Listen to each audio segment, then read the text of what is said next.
Hello everyone and welcome to your horoscope for the week of December the 2nd till 8th, 2024. We have quite a busy week ahead of us from every single perspective, so of course astrologically as well. And this is because not only do we have um, relevant aspects perfecting, but also Venus changing signs, so an energy shift that we are definitely gonna feel in a relevant way. And also, all through the week, we're still under the effect of a very, let's say, bittersweet Sagittarian full moon. Now, I know that generally speaking, this full moon, for more than even one reason, is considered quite fortunate, quite positive, quite lucky, quite magical. And this opinion, of course, I also share, as you can see in my horoscope that I made about this lunation. But there's also a strong Saturnian reality check side to it. So that can add a touch of, bitterness, because this is where we can't even tolerate our own BS. But speaking about BS, it is in the picture big time for more than one reason, and that is because this is a full swing Mercury retrograde week when Mercury is really working hard, and so very many people have experienced this already, especially the electronics and the timing, where time is, even in a subjective way, Saturn in a sign of Pisces is just playing with us almost. And besides this, this is a very karmically intense period, regardless of what is happening short term in the sky. The long term makes it very, very karmic. And this is playing out in everyone's lives, both individually, of course, and collectively, as we can very well see on the world stage from all perspectives. Pluto in Aquarius, politics. Aquarius is politics in that sense, in a collective sense. So you can imagine how this is very much on, definitely on fire. Then Pluto in Aquarius is also technology, because Aquarius is technology. Pluto is almost like the big exclamation, the highlighter, the pointer, the mouse, the celestial mouse pointer, insisting that this, selecting it. This is what we're working on right now. So, of course, technology, the internet, our interconnectedness.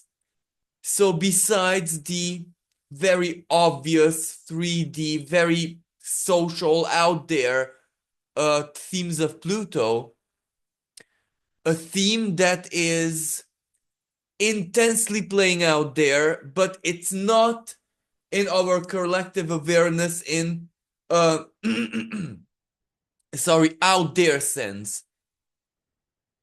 It is in our lives in the sense that we are noticing this. A lot of people at the same time are noticing that it happens and it's not spoken about yet. A very amped up, heightened, like never ever before sense of, and this is where I'm literal now, not truly symbolistic, telepathy between people. Of course, people who have karmic or emotional or whatever connections, it doesn't even matter why, they're experiencing this beyond, it is beyond synchronicity. While for other people, the empathy is deeply amped up. Something that has to do with our way of connecting to one another that is not necessarily the common classic out there, not even technological, so not technology, but something beyond it. Aquarius is the new. Technology in itself, not necessarily the technology of humankind, but technology in whole. The technology as in it is a skill of ours, a tool in general. So that in whole is not all that new, right? That became a Saturnian side of Aquarius. Ancient ruler of Aquarius is Saturn, right? Saturn is the tradition, the stability, the backbone, the element which changes, evolves, or whatever change means, super slowly or cyclically, but in between cycles is super stable, unmovable, unchangeable. It isn't a backbone, right? Backbone needs to be like that. It needs to serve us or whatever creature, possibly for the entirety of its earthly stay or existence. You know what I mean? So the backbone of the universe has to serve a lot. So technology as a tool of ours, an extension of ours, as our mental sphere manifested, that has in itself alternatives. And one alternative is ethereal technology. For those listeners who are familiar with the term and know the Atlantis era and ethereal crystals, stuff like that, yeah. But there is also like that the high level adaptation, which is not necessarily purely telluric, even it serves an earthly cause, it's not telluric. That, and please excuse my silly term, but bio, anything that is biological entity in that sense can use, develop. It is like an alternative skill to technology. We use technology for submarines to explore the depth, the I don't know what type of exotic octopus that lives in the Mariana Trench uses its ability to control mutation at willpower. So it can simply mutate at will. Aren't the two really do the same job, the same purpose? One is very different from the other. However, is it all that different in quantic terms?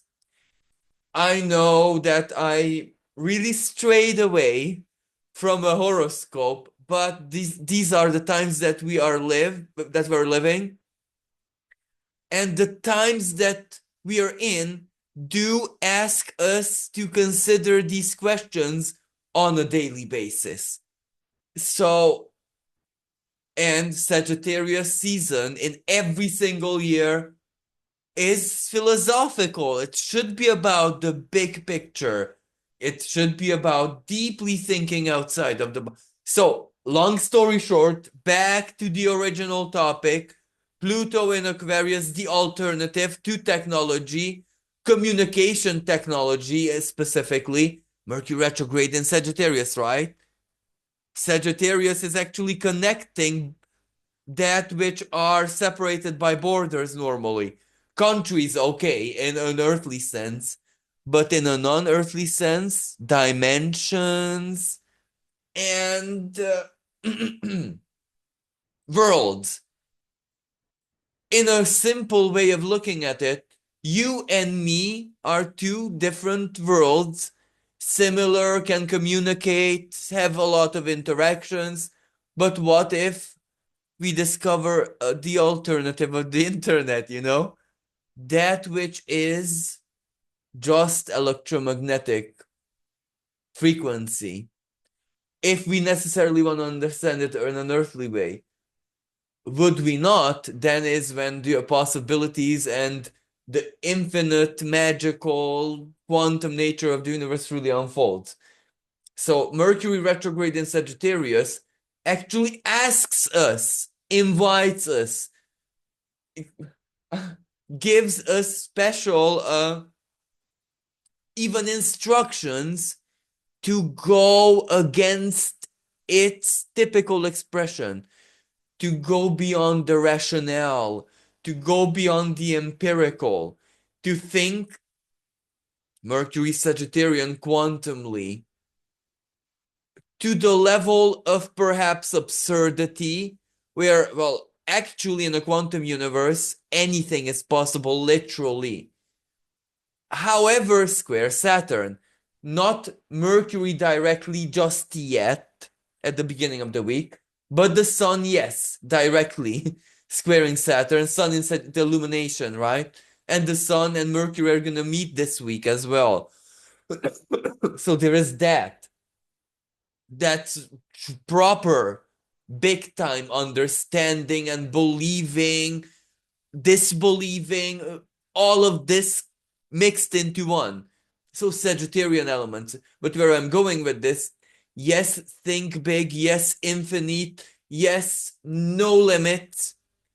However, Saturn in Pisces, there are different conditions of what you may not do, as in maybe not total freedom, because think big and believe all you wish, and but in the standards of greater good, Pisces, morality, we are all different universes, separate, Plutonic. However, Saturn and Pisces, at the core, we're just the same, equal rights, equal everything. So you see where the infinite needs to handshake with higher aspiration, with Jupiter's expression. Jupiter opposing Mercury, then opposing the Sun. Then with each passing day, getting closer and closer to perfecting its square with Saturn. A big philosophical and rational versus the psi, but the raw Piscean psi. Dream versus reality. Saturn's rigidity. So Saturn in Pisces forces Pisces not to be its boundless, totally not obedient to rational self. While Jupiter in Gemini forces Gemini to not be its, I believe it when I see it, self, which is an anchor of Gemini into anything and everything. Right?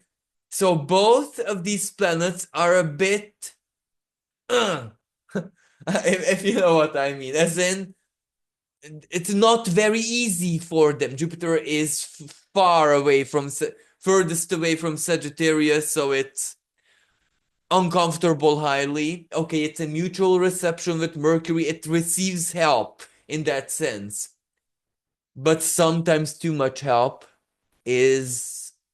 slows you down. So that's not necessarily a comfortable energy.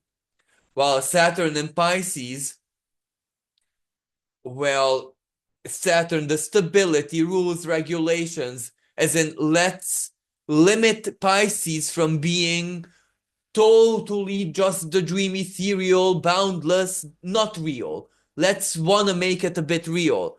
Yes, to a certain extent, right?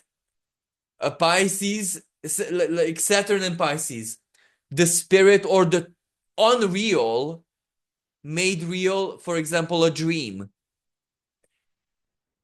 Both Pisces and Saturn are satisfied with that. Why? Well, Pisces, it's definitely spirit or fantasy or imagination or, yeah. But also Saturn, you acknowledged it. You lived it. It became alternately real. So you get what I mean. But both have limits here. Both. If Pisces under Saturn wants to really go beyond, well, then it will never become aware ever. It will never pass Saturn's wall ever. Like, okay, but you're not real ever. If Saturn is insisting too much, Pisces will corrode it. Pisces will break it ultimately down. And also Pisces, the sign of elimination, the end. So Saturn is the end. Yes, yes, yes. But that also means it has to play along with the end for the greater harmony. So why is this very, very important? Because yes, dream big. Yes, go all the way there with our beliefs, with our optimism, with our Jupiter's energy and expression within us, but also have a guideline, have a, I want to say mentor, because Saturn is Pisces is such a good depiction of that, especially where the mentor is not strict Capricornian as enforced on you, but it's more like with aspiration and stuff like that. However, many people don't have mentors. That doesn't mean something inside of you is not guiding you and teaching you, and indirectly that's your mentor. You're a mentor to yourself. Believe it or not, look at it like this or not. However, it's still a little bit like that. So this week takes us into this energy deeply. And this is the big picture. But the small picture, the fine details, now let's get into the horoscope and look at, well, this is the second. So this is when Mercury retrograde is already in full swing. As you can see, Mercury at the beginning is at 19 degrees of Sagittarius, just shortly after the new moon. The moon is still in Sagittarius, so it is connecting almost like the sun, Mercury, and the moon. Emotion, mind, and sun in Sagittarius. I wanted to say ego, but and it's absolutely correct, but don't understand it in a deeply,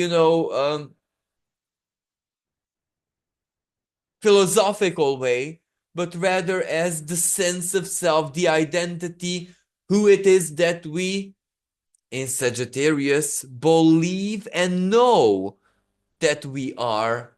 So, in this sense, these three elements connecting, so we are definitely learning. Or we are sucked into a learning journey, like it or not. Or Mercury retrograde is taking us somewhere. Our minds, or actual learning. Or I wouldn't be surprised if for a lot of individuals out there, this winter is going to be very educational one way or another. Learning or doing something with it is going to be a big theme, is already a big theme, better said. So Mercury, sandwiched between the moon and the sun, will just emphasize this all that much. It is holding its second trine with Chiron, healing. And not just simply healing in a classical sense, but it gives us wisdom, it gives us knowledge, regardless of how this plays out. For some people, the wound itself, being the wounded, is study, pure study. I have a friend who is or was fighting an abscess that went really, really aggressive for many months okay, the nightmare and the inconvenience, but it turned her into a semi-doctor, right? Purely on a self-learning basis. It opened doors for her in the sense that what in the medical system one, and when I say one, anyone with a minimal down to earth human logic shouldn't trust, and all the alternatives. What is BS? What is rooted in proper knowledge, experience? So it really, really taught her mountains of stuff. And that was just a really stubborn, Saturnian almost, physical wound. Okay, every probably if my friend listens to this, she as well is thinking the emotional and karmic and all the other causes of physical illnesses and physical happenings. Of course, okay, but we're not, it's not about that. It is about how much it taught her. Uh, but any kind of wound, when we step out of the victim seat, that naughty chair where the victim places himself, and there's always like a doomy gloomy spotlight on that chair, and the violinist. And by this I don't mean to ironize anyone's situation, because I'm in it myself for a lot of years. But once we shatter that perspective and we enter into the perspective that it is what it is, it can only start shifting if I, through something that I am to discover within myself. So, wisdom, willpower, for some people, descending into madness. That for some people is a saving grace. So, we're not judging whatever conjures up deep within the person. That is the start of let's get out of this state, off from the naughty chair and into learning. Learning about the wound, learning about why it is so powerful, learning all that, but not in a classical way. As in, don't get me wrong, not everyone is going to Google psychology treatise or astrology or this spirit healer or faith or religion. No.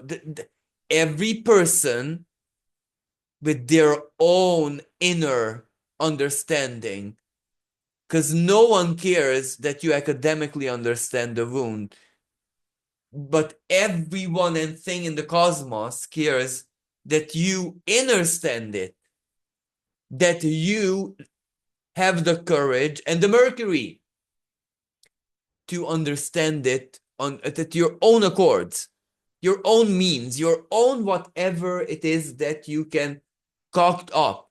It doesn't, if your Mercury is weak, no worries, you have a good Venus or good Mars, or you have good something in you, strong, good, trained something. And that something is the key to where you do something with this wound. Mercury trine Chiron is where we understand the value of the wound in the truest possible sense. But besides efforts for healing, humanitarian efforts, international efforts, let's solve the problem in courts of justice, all the things that are already playing out. So I'm not even gonna emphasize us on them because we see these. And of course, another very potent energy, and that is absolutely beautiful and that is with us at the beginning of the week very strongly, is Venus holding a trine with Uranus. On one hand, Uranus is in Venus's sign of Taurus, which gives her the modus operandi, how she wants to dish out Uranus's effects. And Venus is in a fellow Earth sign of Capricorn, where it's down to business, real, grounded, all that is practical and does the job. So that is what Venus wants, values, works with, wants to attract, places the value on. And the value can be what she loves, who she loves. Now, let me give you an example. Right now, if let's say that you're a female and you have an unexplainable, attraction, don't get me wrong, like just to flirt or to like workmen, right? And I'm not talking about like those cheesy TV adverts wherein they have perfect body and stuff like that, simply to the workman archetype. And you might not understand exactly where this comes from because you never really had this. And within a few weeks, something breaks down in your home pipe and you will necessitate a workman. And you can imagine how Uranus trine Venus, you also having an attraction to this will make your interaction with the work person extra flowy. So that means the quality of the work will be extra good, but vice versa, the tip will be there. Smiles, phone number exchange. If I have a friend, I will definitely recommend you. Oh, what a lovely lady. All these elements are major blessings and open the gateway to future Uranus, Taurus blessings, Venus in Capricorn, practical, useful, good. We all love good. So this is where that strange, let's say, quantum attraction, which made the lady be very friendly and delight the work person, that work person will definitely be her family's guy and 3, 5, 4 of her friends. And usually her friends are similar people to her. So this means everyone will be flowy in this relationship. Prosperity and understanding and who knows what for the work person and good quality work for the family. So you see how Venus's Capricornian satisfaction is very important in life. So this is the type of my examples above. This is how we must understand this trine. This is how we will experience it. So let us embrace the new. Let us embrace Taurus, those senses of ours which are tingling for no or not a very apparent reason. For example, what foods do we crave? Taste, smell, touch, right? Anything Taurian.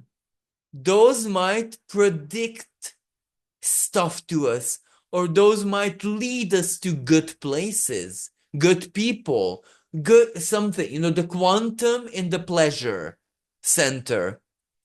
And understand this as innocently or as non-innocently as you wish, because it's the same thing really in any sense. If you know my illusion. And the other energy that is with us basically all through the week is Mars not moving all that much. So yes, standing still in the sky. And this week will be the retrograde moment. And this is very, very, very, very impacting in so very many different ways. One, Mars is home in Leo. That makes it extra strong. Sorry, Mars is exalted in Leo. That's what I wanted to say. Makes it extra strong, comfortable. Yes, it opposes Pluto. So it is like the eye of Sauron, or watching its every breath, every move, everything. It's really under pressure. However, the opposition in the larger sense is not all that tight. So Mars has a tiny bit of freedom to it, so to speak. However, when it stands still in the sky, that's when something is cooking. That's when the reactor is being fired up. That, I'm not sure how many listeners had electronic devices, for example, like TV or computer monitor or stuff like that from the 60s, 70s, or even beyond that, before that, the black and white TVs especially, where you turned it on, but you needed to wait a couple of good seconds, like that 10 seconds approximately, until it like reacted actually, until it did something, until the screen came on, right? So this is exactly Mars retrograde. It's on. Let's wait a couple of days until it shows its true color. And what does this mean? Well, in Leo, something happens, or something already happened. The chances are it already happened. And this can be something more recent.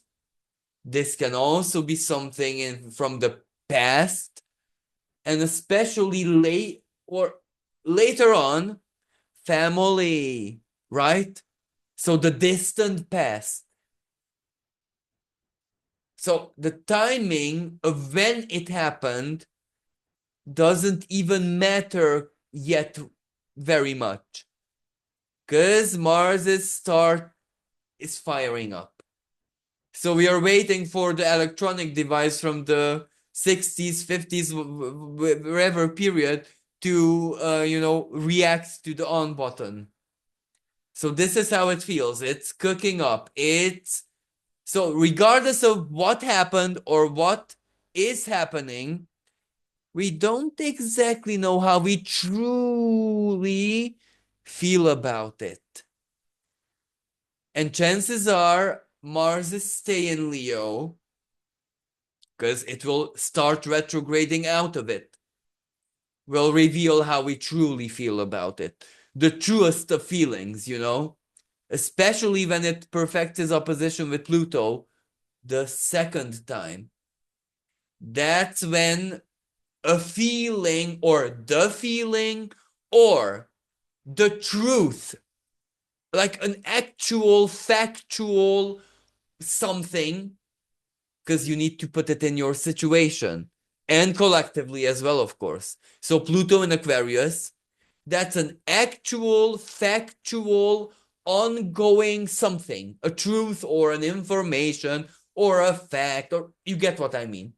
Then Mars in opposing this in Leo is how I truly feel, because the feeling is where that Pluto in Aquarius, the truth, the fact, the whatever is overwhelming me.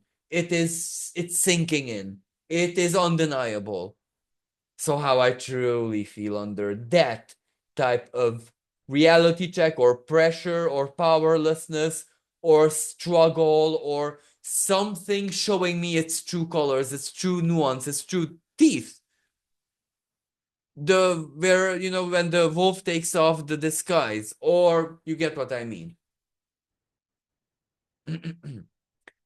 um, or the puffer fish. That's when it gets toxic. Uh, and then Mars moves back into Cancer. So in Cancer, it will be the resolution. Let's do, let's not do, let's.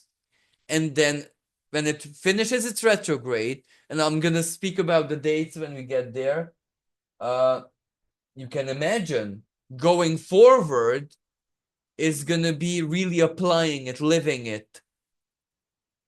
How what we resolved under Mars retrograde changed our way of being, of the circumstances.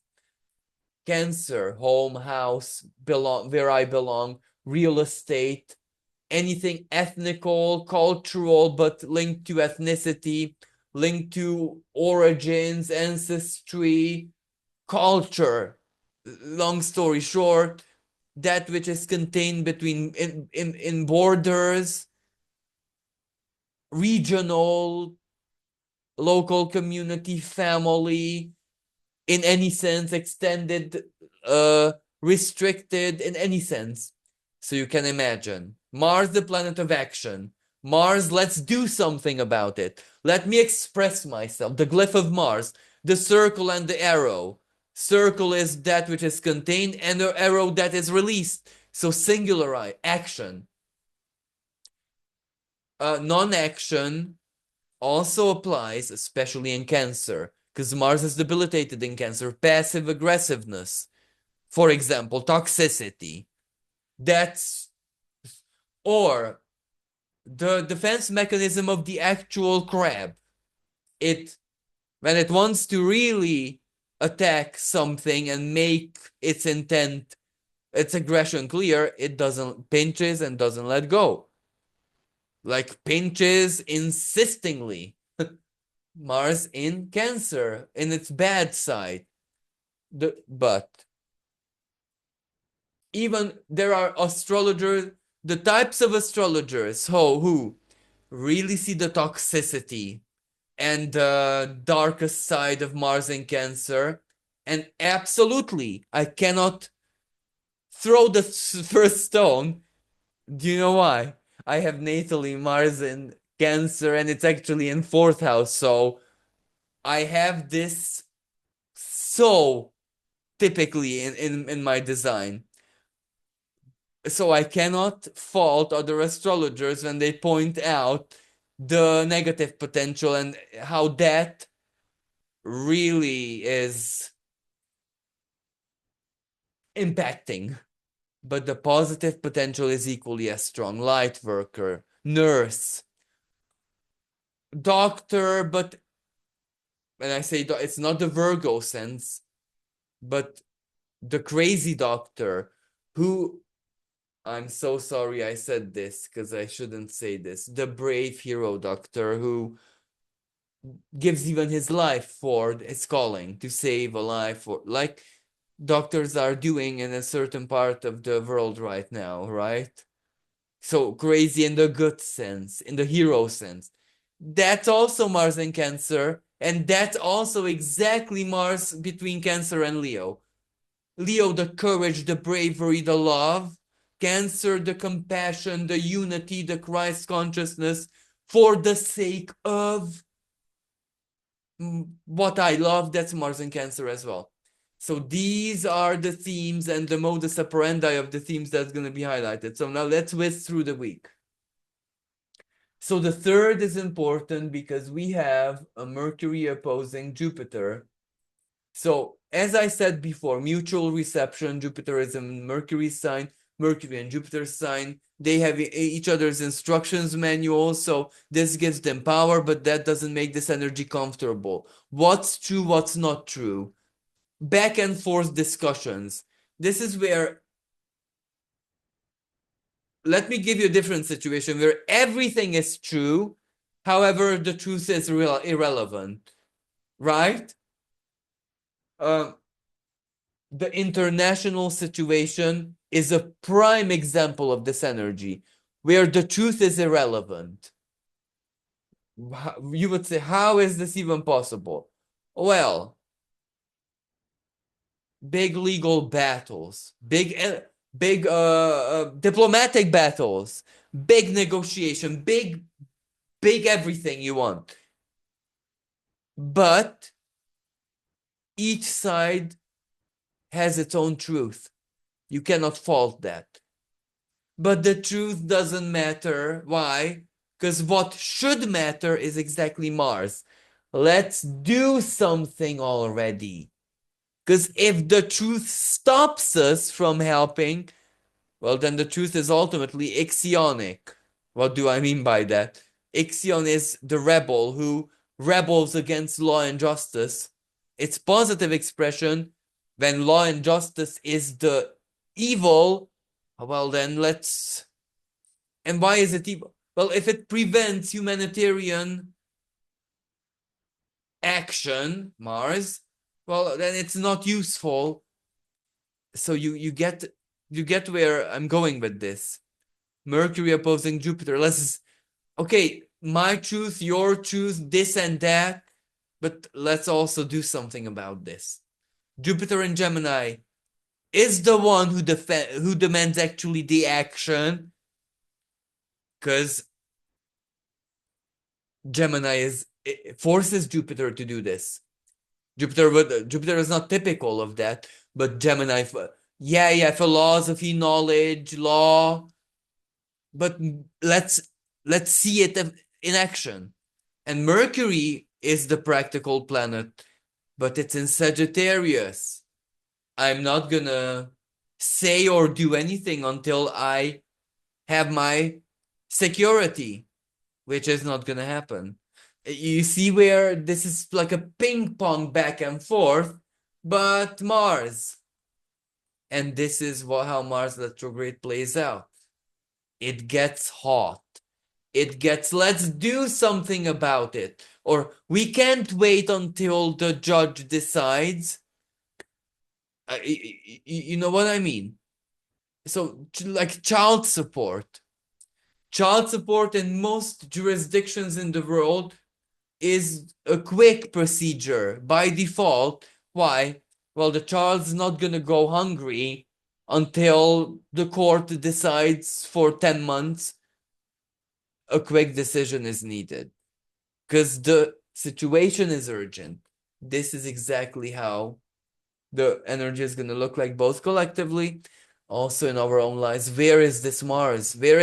What is this Mars retrograde also setting up? Because Mars and Mercury retrogrades together are going to be operational soon. That's where we must finally figure. Either we must have that very hard conversation, dish out the truth, tell the secret, or admit to the lie, face something highly uncomfortable at job, at career, us with us. I have to admit to myself that I genuinely like this and that, even though it's wrong, or because the Bible says so, or because, but this is where you are the only being in existence who can figure that out, what that means for yourself, right? Whatever it is that you philosophize, or whatever big truth life is forcing you to look at, may it be something inner or external, this is where we cannot turn away. We need to look at it in the face and work with it.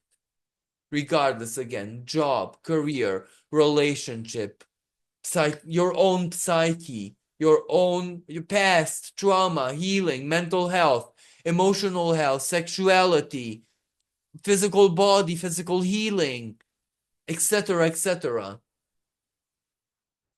So, yes, the 3rd of December. Then moving on the 5th, we have Sun square Saturn perfecting. This is very important because it is not just Sun square Saturn, but also Mercury opposing Jupiter. But I spoke about this just now. And Sun squaring Saturn is the theme of the new moon. So not a new energy. This is where we're living this as we speak. As I'm presenting this horoscope, we are also living this. The reality check. Hope, faith, love, dreaming big, believing, knowing that we are connected to powers beyond fathoming and stuff like that. The cosmic, the quantum, the divine. It's here. It's inside of us. It makes itself known. Synchronicities, dreams, thoughts manifesting power, and this power, that power. Yeah. But we must keep it in moral standards. With power comes great responsibility. Sun square Saturn, or the reality check. Let's say something offends us deeply. We can only claim to be a victim of that if we truly don't have the same thing within us. This is where if we contain the same thing, that's false. We still cannot throw the stone because it's contained inside of us. We are just like that. We made different choice, the opposite choice. However, you know what I mean. So this week is also about judgments. We cannot judge that which we understand way too well. Knowing me, knowing you. You get what I mean. So victim and non-victim status are gonna be on fire. Okay, how it is playing out on the world stage is not even impressive anymore in the sense that, oh my goodness. But the same thing, energy will play out somewhere in our lives. Where are we victims? Or where is our husband, wife, our child, our parent, our co-worker, our best friend, our buddy, someone who we keep in our lives, where they're a bit not as victim as they once were, or you already healed, or your situation changed. This is where either we provide sympathy, affection, or support, or we give something that we should no longer be giving the way we used to. Because we are making the person, husband, wife, parent, child, or anyone, as I said, who we cancer, who we keep close to our breast, right? We're turning them into a monster or a fatty or a, what we feed grows. So let's feed it accordingly to the need. This energy as well. So depending on how it plays out in our life. And look at this, what I find interesting. Venus, Pluto, and the moon, like sandwiched together. Pluto and moon in Aquarius, Venus still in Capricorn, but they're partying.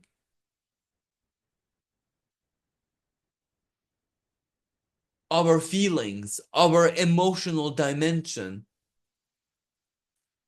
corroborated, or how you say, with our deep instincts and with our higher mind.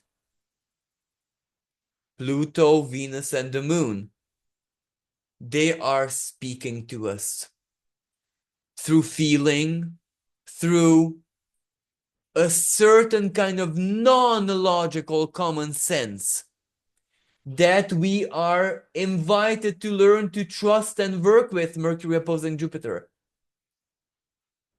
Sometimes in life, not knowing it not being even able to know, not being able to find out, not having the book, not having the school, not having the info, and neither being able to have it is not an excuse. Because the human being is not just an earthly entity. Human being has got intelligence, intuition, a sense of it. Aries. The human being is also Aries. The human being is also Capricorn. Where there is a hell-bent will, there will be a way. Or Aries. Aries doesn't even know how he got there. If you ask an Aries, how did you achieve this? How did you win? How did you do I don't know. I just did it, and that's it. If you want to know how, attach a camera and study their moves, because they will not be able to explain it. You know what? Either way, there's something within our being that can give an alternative guidance or whatever. This is where some people lose their sight and it makes them even more powerful than before. I'm not saying that it's a good thing, but I'm the wound, right? And one of my, as in a representative of my pearl, so to speak, Baba Vang, you know, the blind Hungarian mystic woman, prophetess, Vanga. Anyway, her powers truly grew to a prophecy level from just being a wise woman to a prophetess after she lost her physical self.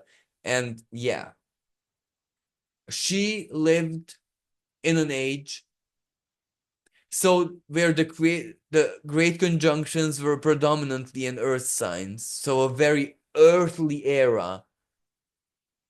So of course, in that era, you could not have the physical and the spirit many times co-existing together. In the age of Aquarius, and in air sign you can.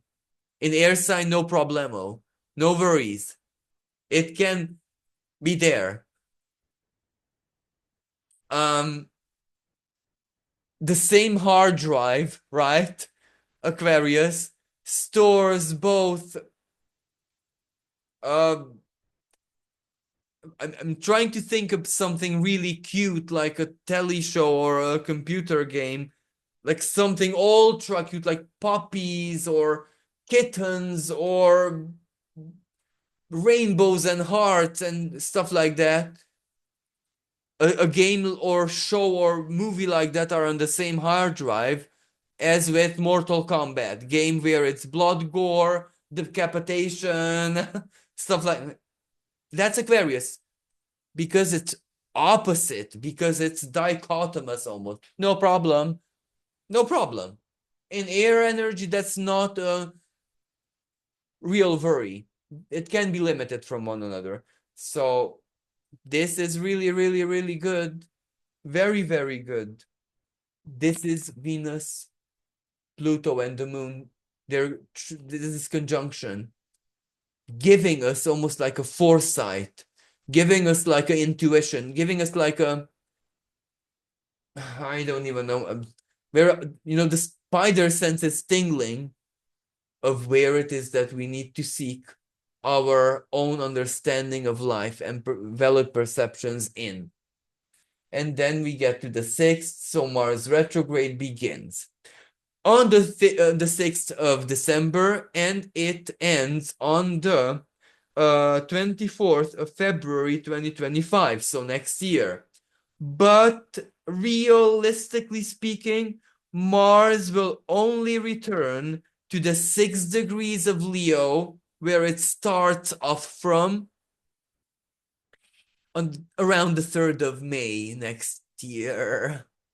So yes, But this is why I said earlier in the horoscope, a lot of Mars retrograde is gonna do. Family, or what we truly feel, and how we change a lot of things around based on that. Real estate, moving, relocation, selling house, upgrading house, buying land, selling land, changing countries, going back home. Who do I love? Who is my true family? What is my true family? Where do I feel at home? What does my love say about me? As in, how do I love? How do I express my love? How do I not express my love? Why don't express my? All of this is going to be part. Collectively speaking, borders, ethnicity, nationality, the past, what happened in the past, whose land is it? Whose rights? Whose, I'm not even going to go any further because not an easy winter, not an easy until we reach that May. And next year, May, then Jupiter will find Cancer is not out of the woods yet. Because Jupiter starts his ingress in Cancer, but Jupiter loves being in Cancer. So that's a different type, but it makes sense because there has to be a moment of healing, a moment when we rejoice, a moment when we are at the breast, when we are hugged, when we are embraced by what we love. Understand this in whatever area of life, in whatever way it unfolds in your life. And then let's move on.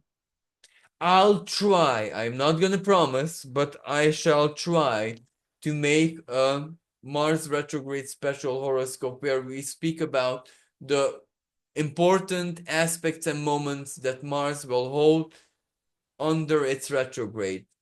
And also the sixth is when Mercury meets the Sun, a conjunction. Mercury is reborn, right, in Sagittarius. So something is understood big time, but it's fiery. Sun, fiery planet, loves being in the fire sign of Sagittarius. So Mercury is going to be really on fire. What truth, what understand, seeing a miracle, what or an anti-miracle, right? One of the two. So what is an anti-miracle? Something so gruesome that it will traumatize us collectively. So seeing one over the two, why does this matter? Because it changes our understanding of everything. Not understanding is actually understanding. And then we get the first true taste of what the extended Jupiter-Saturn square is gonna feel like, look like, be like for us. Why? Because this is the square. Because the T-square, see, disconnects. Because sorry, no, no, no, no, no, no, no, no, no, no, no. I didn't highlight it correctly. So this is the T-square. This is important because the big question marks or the big where the clock is ticking, remember, it's not always when we have to answer big questions here or find the answer somewhere. Sometimes it's where we have to give the meaning. There won't be any answer unless we give a meaning, create a meaning, dream up a meaning, think of a meaning. We need to plate out a meaning as well. And because this is Jupiter and Gemini, chances are both at the same time. Find the answer to, but then also give the meaning of what something means to us. And yeah. So again, study, brainstorming, using our intelligence corroborated with emotional intelligence, but also instinct, intuition, everything basically that is intelligence any sort and type of intelligence, we must dish it out, put it onto the table. If we want to complicate this, all these energies are gonna hold a grand cross, mutable grand cross with dwarf planet Orcus, but we're not gonna complicate this. So, yeah. And then on the 7th, Venus moves into the sign of Aquarius, leaving Capricorn.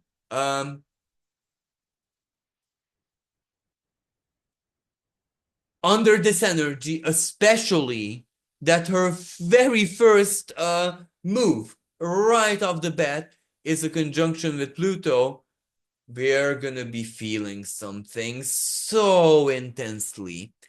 Either something coming from the collective, value, a trend, an obsession, something with social media, something shocking, something so and so.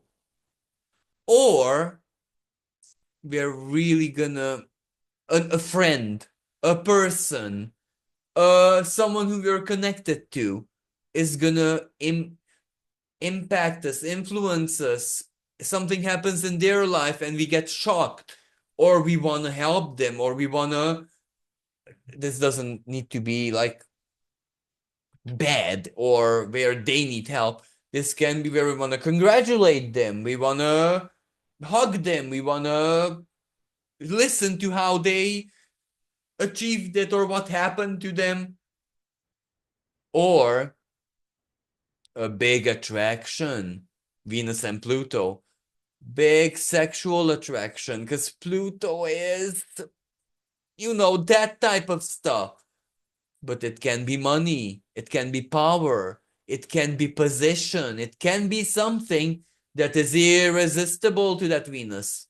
But also that something will have an influence in your life, but socially speaking, it somehow alters or influences your social something, how you feel socially, how the social feels or sees you, friends, acquaintances, connections, ideologies, political, political, definitely.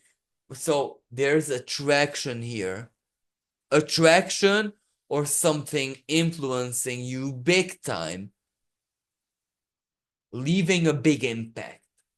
A boss, a superior, Pluto, someone rich and or very powerful. In which sense, we don't know the mystery of it, but we will find out, right? Or something, kinky, sexual, sensual, something new, something you never thought you'd ever gonna try, a person you never thought you're gonna meet, or a fantasy where you it plays out before and it's not the kind of fantasy that you would necessarily wanna make real, right? So anyway, weird is gonna be going on. And at the very end of the week, and really sorry for the aspects and energies that I left out, but I can't cover everything. Sun opposing Jupiter. A big what's true, what's not true. Big words, big news, big communication, big promises. Something mind-blowing. Space, travel, airplanes, sky, science, university, academy, students, law. Big themes are going to be playing out. So thank you everyone for listening. I really hope that this was helpful. And until next time, bye for now.